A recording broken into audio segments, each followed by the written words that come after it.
Okay, so intensity and interference patterns. What we found out so far are the maximum and minimum intensities in a two-source interference pattern. In this section, we'll set out to find an expression for the intensity anywhere on the interference pattern. If our two sources are sinusoidally varying functions, we need to combine the intensities of each while accounting for the phase differences between them. This phase difference is a result of the difference in path length that each source traveled before arriving to form the interference pattern. In other words, you have to think about each source coming from its respective slit, traveling a distance within that fanned out region, and arriving at the screen where an interference pattern is formed, just like we visualized before. The distance that each source travels to arrive at any given point on the screen will be slightly different. And so when we look to mathematically combine the intensity of each source, we have to take into account what phase each source was in. The maximum intensity occurs when they are both in phase, the minimum intensity occurs when they are exactly out of phase, and we're going to find out everything in between now. Well, first, here's the game plan. We're going to identify two sources. We're going to find the amplitude of each source given their phase. Then we're going to translate that into intensity, and then we'll relate the phase difference to the path difference. So, to start, amplitude. So as we just said, our two sources are going to be sinusoidal, and they differ only in their phase. So we're going to talk about an electric field here. Like I said before, the magnetic component is often small, and so you can just kind of ignore that and treat the electric component of the electromagnetic wave. So we're going to say a source E1, which is a function of time here, is equal to E, some amplitude of the wave, cosine omega t, plus some phase phi. And then source 2, also a function of time, is going to be same amplitude,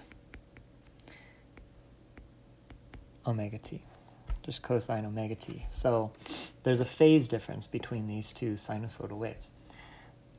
The two electric fields will combine at a point P according to the principle of superposition that we just covered. And that's going to result in some combined field amplitude, E sub P. That's what we're going to find. And that has corresponding intensity, EP squared. I'm going to introduce the phasor diagram as a way to visualize how these two fields, which are varying in time and separated in phase, combine. So this is kind of just like a nice way to think about this stuff or visualize this. So let's say we have our source E1 here. Oops, I'm going to do this straight. Here. And actually that'll be E2. Because it has, I'm going to say, this angle omega t. And then we are going to add to that the other one, like this, like vector addition. This one I'll do like that. If this angle continued, the angle that is formed between that and this new E1 that I've drawn is phi, right? Because, right, omega t plus phi. Okay. And this comes down here like this. This comes down here like this. And we can identify the components as being, this is E2, which is equal to E times cosine omega t. And that is what I'm drawing, oops, is this component of that first green arrow. Right? Then there's the component of the next wave. Right? So 1 is equal to E times cosine omega t plus phi. All good with that?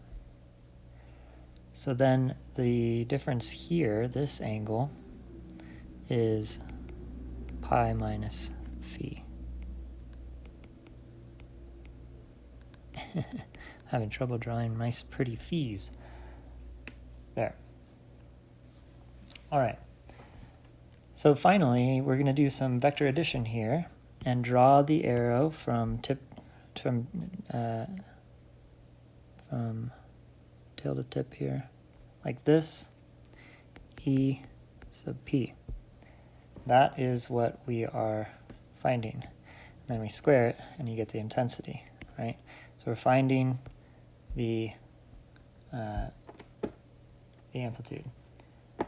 So each source field has the same amplitude E, but is separated in phase by only the angle phi, and the projections on the horizontal axis give the total value of each field at any given time. This whole thing through time rotates because of this t, right? So if t is counting off in seconds, then this whole thing is rotating, which is kind of a neat thing. So both phasors rotate about the origin at a constant angular velocity omega. In a phasor diagram, the magnitudes represent amplitude and the angles represent the phase. So to find the amplitude of the resulting combined field, we need to find the magnitude of E sub p.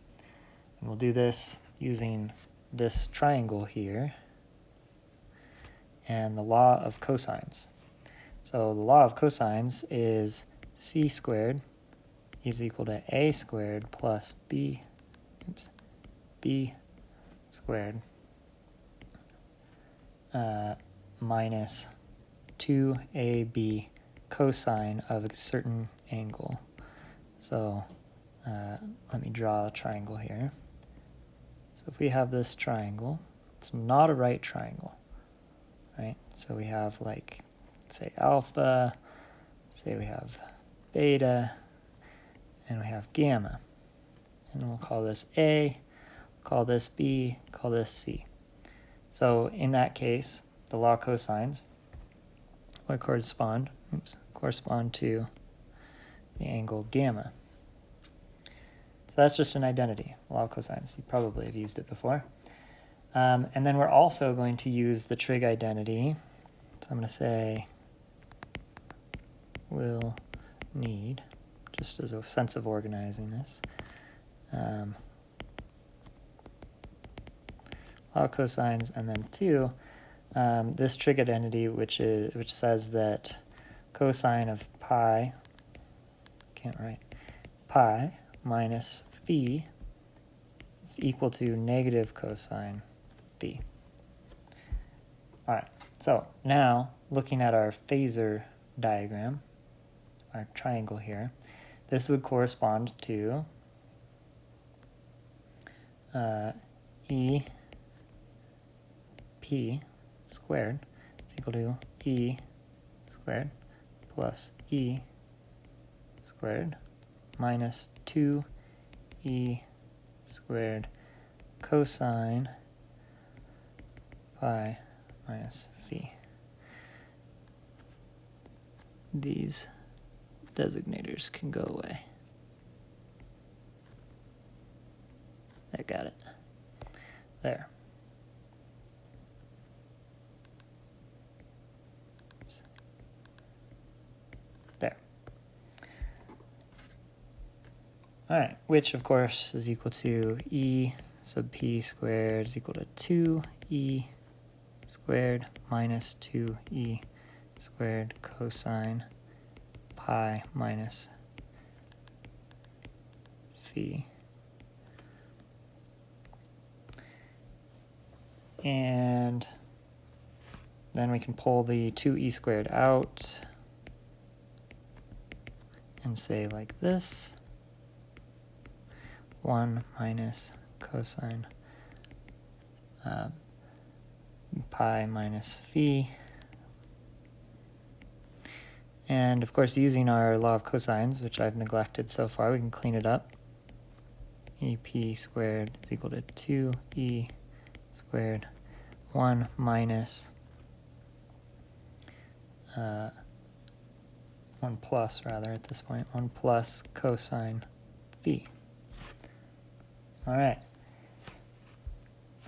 Then we can use the additional identity of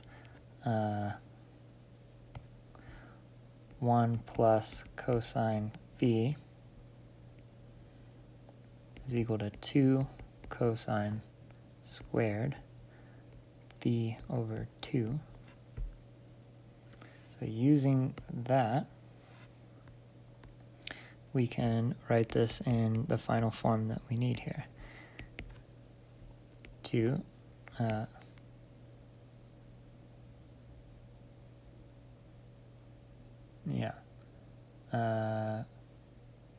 2, there's an extra 2, so this becomes 4 e squared cosine squared phi over 2. All my phis are looking like q's, but that's a phi. All right, so there we go. And so if we, square root the bit, then we have the amplitude, 2e, magnitude. Yeah, I'll do that smaller. So absolute value there, cosine phi over 2. That is our step 1 here. So that is the amplitude of the combined fields. So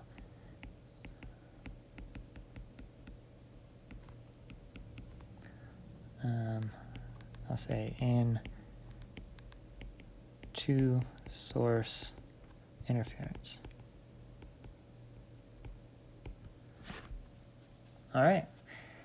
So that was our first step of our game plan here. We're going to cover amplitude. Now we're going to find intensity.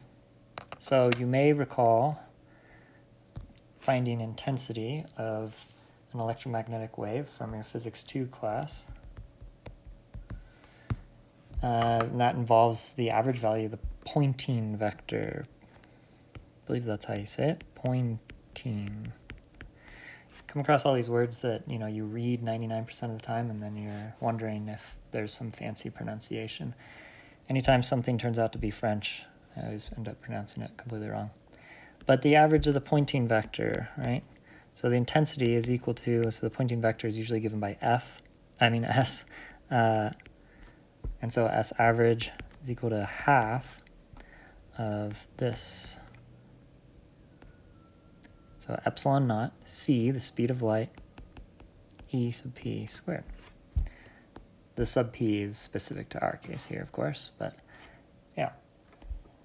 So if we plug in our expression for e sub p that we just had above, right, and we're squaring it, so we can go back to this form of it, right, we find that the intensity is equal to 2, because there's a half here, and then there's a 4 up there, right? So you end up with 2 epsilon naught c e squared cosine phi over 2. Okay, and so then the maximum intensity occurs when the two sources are not separated in phase. So I max is when phi is equal to 0. That's, I'll say this, is equal to 2 epsilon naught c e squared. That's the maximum. And then we can take this I here and plug it in, because this is that. We can just define a nice simple I max out front. So we can say I is equal to I naught which we're understanding as being like the maximum intensity, times cosine squared phi over 2. So this, we're going to box this in as well, is the intensity. Intensity in two-source interference. All right. So the last task is to relate the phase to the path length. But before we move on, I want to point out that the maximum intensity of the combined fields is not just twice the individual source, right? Because intensity is squared, so it's actually 4 times as great as each of the individual sources, not twice. So now we relate phase to path length.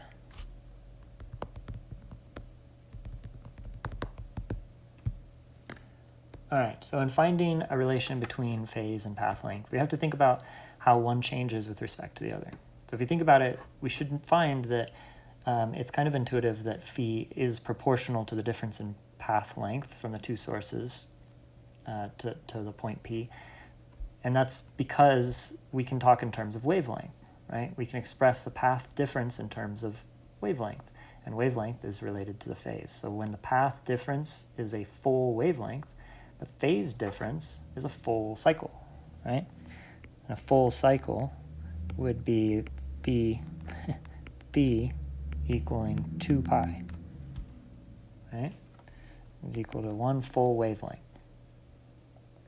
So, and half wavelength difference is half of that, of course. So we can write phi over 2 pi is equal to R2 minus R1 divided by wavelength, where R1 and R2 are the individual path lengths from the sources, source 1 and 2, to the point. So what is the path length difference between those two? And so thus we can write, wow, I really need to get better at writing my phis. Phi minus 2 pi over lambda R2 minus R1 is equal to K, if you accept that as a K, minus R1, where K is the wave vector, right? We introduced the wave vector a while back, 2 pi, or at least you should be familiar with it from before, but we introduced it when we talked about mathematical description of a wave. So 2 pi over lambda is K. All right, so this expression here, this one here, this is phase difference given some path length difference. Okay. So we can use all the boxed-in relations to find the intensity of any two combined sources at any point of an interference pattern. If we were to apply them to the double slit scenario, we begin with, that we started with, we can plug in the relevant quantities and we can find, and you can verify for yourself, I is equal to I naught cosine squared K wave vector dy 2r is equal to I naught cosine squared pi dy over lambda r. And that would be the intensity in double slit interference. You know, I had a chemistry professor that did his R's in the same way that I end up doing my R's, my lowercase r's. And, sometimes they can end up looking like capital R's. Let's see. Sometimes they can end up looking like capital R's. I don't know what I'm doing. And when he got called out for it, he just said, just wait until you see my capital R's. And then for the rest of the class, every time there's a capital R, he would do it like so huge like that. It's kind of funny. So here we have a lowercase k right in the same equation as an uppercase R. So I tried to do them nice and big to note the huge difference there. All right, last we're going to talk about interference in thin films, and that'll be the last topic for this lecture.